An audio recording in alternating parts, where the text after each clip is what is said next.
I had a friend that lived in Romania. He was going away for about a month and a half and wanted me to look after his 17 cats. I got on the plane, flew out, and took train after train after train the entire day until the sun was well and firmly down. It literally took about 12 hours to trek out there into the middle of nowhere. I was picked up at the station by his housekeeper who drove me out into the middle of the woods. I mean 50 miles from any civilization. Despite the fact that there were 17 of them, the job was actually quite easy. However, almost immediately, a problem began. You see, they liked to sleep in bed with me. If you moved too much, they would actually sit on your face. So it was the end of another long day. I had cleaned up, I had done all the chores, I was ready to wind down for the night when I smelt it. Festering shit.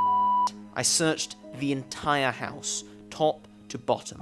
Cupboards, sinks, everywhere. And although they normally shat outside, when they sometimes didn't make it in time, they'd kick it under a sofa somehow where it could never be found and it would just fester for days. I searched for 2, maybe 3 hours and found nothing. The place was spotless. Every time I thought I'd pinpointed it, I went to dig, the cat scattered, and then the smell was gone, and then the smell was somewhere else in the house. It was in the kitchen cupboards, it was under the sink, it was in the bathroom. After about 3 hours, I just gave up, sat down, accepted my fate, and breathed in the shit. A couple of cats sat down with me, one of them sat on my lap, and that's when I realized the smell was not coming from something, it was coming from someone. Namely, the large orange poof ball that was sitting on me right now, got up and jumped away, and then left a shit stain on my lap. The cat had somehow sat and shat earlier in the day, and because it was such a poof ball, the shit had matted itself into its fur, creating a dried nugget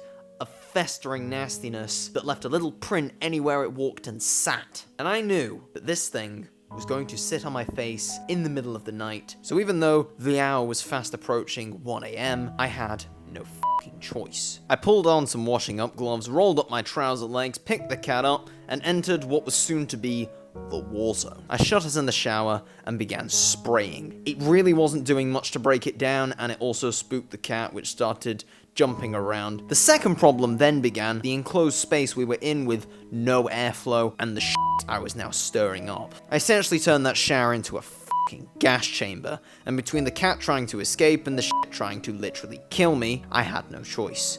I cracked the door open for a breath, and the cat escaped. Now it was running around the bathroom, leaving shit-stained ass prints everywhere. Luckily, I'd had the foresight to close and lock the door before we started, because God knows what that cat's capable of, so it wasn't escaping, it kind of lay down on the towel in defeat. So after a couple of thick breaths, I grabbed it and returned it to the shower for round 2. Once again, I returned to the shower, shutting us in and resuming the washing. However, the same problem arose, the inability to breathe without shit molecules overpowering the oxygen and quite literally gassing me to death. And then the cat struck. The little fucker dug its claws into my knees, leapt up, and went for the nuts. The pain was unbearable, and now that my family line was in jeopardy too, I once again was left with no choice and cracked the shower door open. And once again, the cat escaped. Now, the cat was relatively clean at this point. I'd gotten most of the shit molecules off of its ass, and it was just kind of a brown stain at this point, so I peeled my gloves off and lay down on the floor in defeat, mourning my unborn children. When at that point I realized it was going to sit on my face and give me herpes anyway, because I'd forgotten to use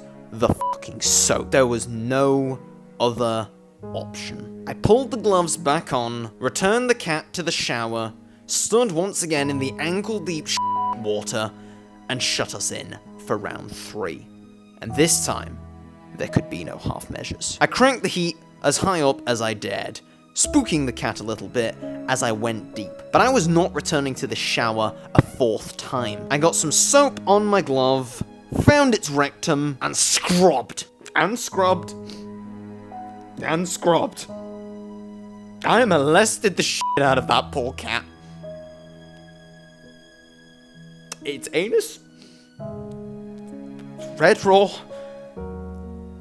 boiled by the water and violated by my fingers.